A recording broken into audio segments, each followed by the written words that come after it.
Hello, and welcome back to another episode of General Conference Conversations, the podcast where we have conversations about General Conference. I'm your host, Kaylin, and guess what? This is the last episode of April 2024 General Conference season, which is just crazy that we were on the very last episode, the very last talk. We've made it, and we are about a week away from October conference, which is also very exciting. And today's talk is, of course, President Nelson's talk, Rejoice in the Gift of the Priesthood Keys. And as always, I encourage you to read or listen to or watch this talk before you come and listen to me talk about it. So you can get your own inspirations and promptings and, hear what stands out to you. I feel like this is going to be quite a short talk or episode today. His talk is a lot of information. It's quite information dense, which is kind of different for President Nelson. Or at least I feel like, I also feel like this is different because he usually speaks more than once in conference, right? He usually speaks the last talk of the day, or the last talk of the conference, last talk in Sunday afternoon session, which is what this one is. But then he also usually talked, like one of the Sunday talks was, like Sunday morning talks was him, or one of the Saturday talks was him. And he only did the one this year. I think because of his kind of recent health problems and having to sit through one, he didn't want to do multiple. And but that means it's different, right? We're used to kind of a talk and a half. His last talk is usually only 6-7 minutes long versus 15 or 20. And so to have it all of his speaking time be read at the very end is kind of different. And then, of course, paired with his, announcing of the temples. And so he is talking a lot about Priesthood Keys, and he's talking about a lot of church history and kind of stating the church history and kind of telling us about it. And he, of course, talks about temples and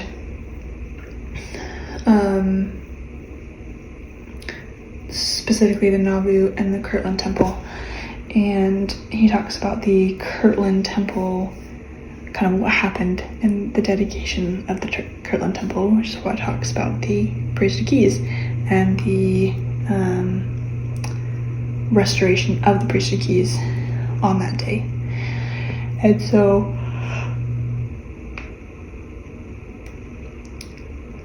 that's kind of his whole thing, is the importance of those keys, that not only do we have the priesthood that is restored, we also have the keys of the last dispensation. So not only can we do baptisms, but we can also do initiatories and endowments and sealings.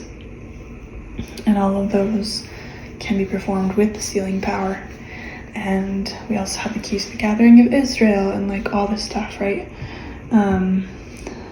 And so we have kind of that extra oomph, I guess you could say. And so he talks about the importance of priesthood keys to the whole church, right? But he also talks about the importance of priesthood keys personally. And it's a really simple little quote. He says, "Priesthood keys restored through the prophet Joseph Smith make it possible for every covenant-keeping man and woman to enjoy incredible personal spiritual privileges." And so he's just gotten done, right, telling us all these things about the priesthood keys as it pertains to the whole church, the whole earth, all of mankind, right? That now not only can we perform these ordinances going forward, we can also do it for those who have come before us and who didn't have that opportunity. And so it's he loves everybody, and then he's but also remember that everybody includes you.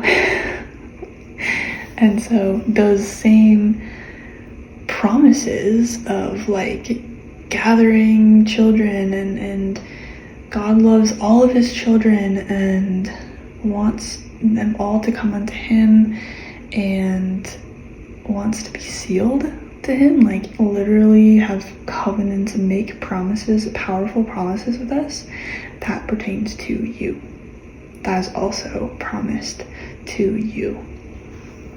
And so one of his kind of invitations is to study the dedicatory prayer for the Kirtland Temple, which is in Doctrine and Covenants section 109, and kind of set the stage. Obviously it was the very first temple in this dispensation to be built and dedicated. And so it lays out what a temple is, which of course we've heard this before, but a house of prayer, a house of fasting, a house of faith, a house of learning, a house of glory, a house of order, a house of God. And I know it's interesting, like a couple episodes ago, we were talking about Elder Anderson's talk, temples, houses of the Lord dotting the earth, right?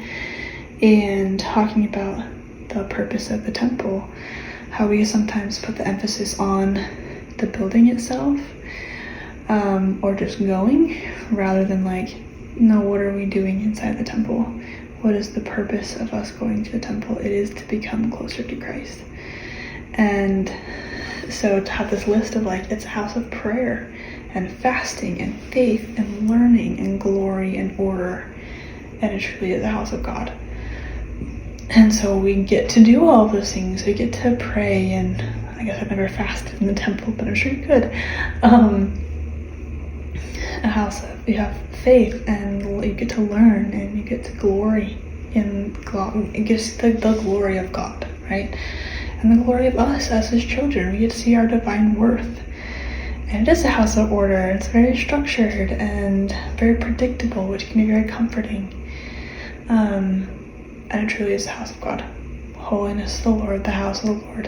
He is there. And I think it was in this talk. Now I'm not going to be able to find it. It's going to bother me. Here it is. Okay.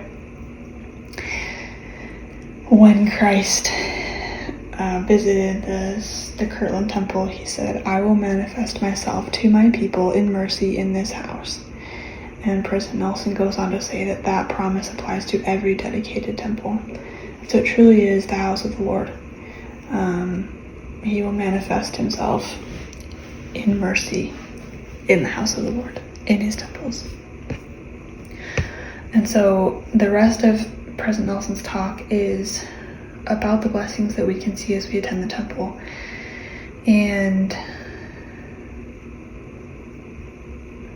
that we can see the heavens open, blessings rain down, and personal revelation, and find that peace that we talked about in Elder Anderson's talk.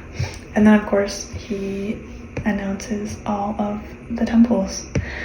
15 new ones, new locations. There's a couple on here that were particularly special to me. Probably three. First one was Scotland. This is a very random one, but I studied over in England for a couple of months when I was in college, and I went to Ireland for a weekend. And there's two temples already in England. There's Preston and London. And so for the people in Ireland, there's only like one stake in all of Ireland, which just blows my mind. Like, I know it's a tiny country, and I'm from the States. And so to imagine that like one of our states is a whole country is like really blows my mind. Anyway, but they were talking about, I went to church when we were there, and they were talking about their temple trip. And for their temple trip, they took a plane from Ireland over to England and went to the Preston Temple, and they flew back.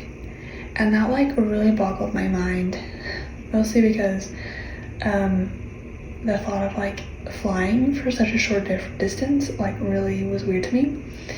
I understand there's like a channel, like there's water, and nobody likes to go on the ferry because apparently it's very choppy and terrifying. And we flew to Ireland and we were in Canterbury and so like all this stuff, right? But it like really blew my mind that even in somewhere just like England, like I think of like, oh, like I don't know, Europe or Africa or whatever, that they're traveling 10 hours to get to the temple. I guess that shows a lot of my privilege in living so close to temples. And I had always felt like I'd live far away from temples. Like the closest I ever lived to a temple before my mission was 2.5 hours. And so that was just like really blew my mind that they had to like fly to get to the temple. And so I also know this is not in Ireland, and so they will still continue to have to fly to get to the temple. But the thought that Scotland now has their own temple, and they also don't have to drive all the way from Scotland down to Preston, which is a pretty good drive as well, is very exciting. The other two, Victoria, British Columbia, I currently live in Canada, and we have, I believe, let's see, 1, 2, 3, 4, 5, 6, 7, 8 temples, 9 temples. And then we have 2 announced. We have 1 in Lethbridge and 1 in Victoria. And so it's always just very exciting to like another temple in Canada because we have so few up here. So that's exciting. And then Yuma, Arizona. Of course, I served my mission in Arizona, so any more temples in Yuma is really exciting. So anyway, I always love hearing where the temples are being announced and what saints get to be just that much closer to a temple and to take advantage of these blessings. So my question is more of an invitation, because this is the last talk. An invitation for you is what questions are you bringing to General Conference? What are you hoping to get answers on? What are you hoping to hear or be comforted on in General Conference? I also need to do this. I need to prepare a bit for General Conference, so it's also an invitation to myself to be prepared for listening to the prophets and apostles and general authorities. I'm excited to hear what they have to say to us. So on that note, thank you for listening. Thank you for listening to this whole season. I know it's been a little crazy and all over the place. That's just how I roll. But I will talk to y'all later whenever the next season starts. So thank you.